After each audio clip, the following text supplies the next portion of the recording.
بلاد الخير والحب والمودة. بلاد الخير والحب والمودة، جزيرة فضلها ما أقدر أعده. هي البحرين تعجب كل زاير، وهي نسمة عطر بكل وقت، نقية مثل ماي الشرب وأكثر، ذكية مثل عطر الورد الأحمر. بلادي كل شيء فيها أحبه، وحبها في وسط القلوب يكبر. عزيزة وغالية بلادنا علينا، حبيبتنا وعنها ما سلينا. تعلمنا وعشنا في حماها، وفوق ترابها حنا ربينا. أحبك يا بلادي حب نفسي، وحبي لك فرح أيام عرسي.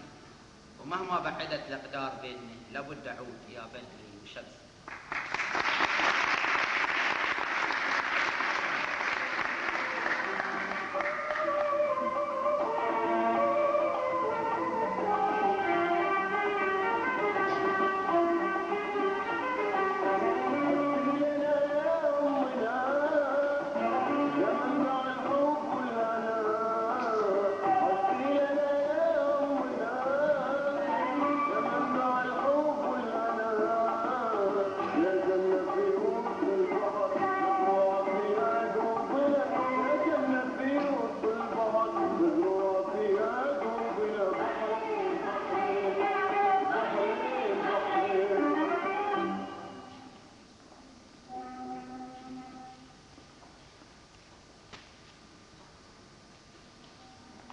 أعزائي الحضور، كل مواطن في هذا البلد الحبيب يشعر بالفخر والاعتزاز بالانتماء له.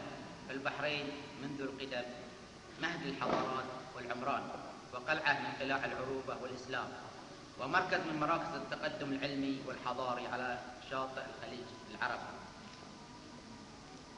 بهالكلمات أعزائي أصل معكم إلى ختام هذا الندوة، وكل عام وأنتم بخير، وتقبلوا أحلى وأجمل تحياتي.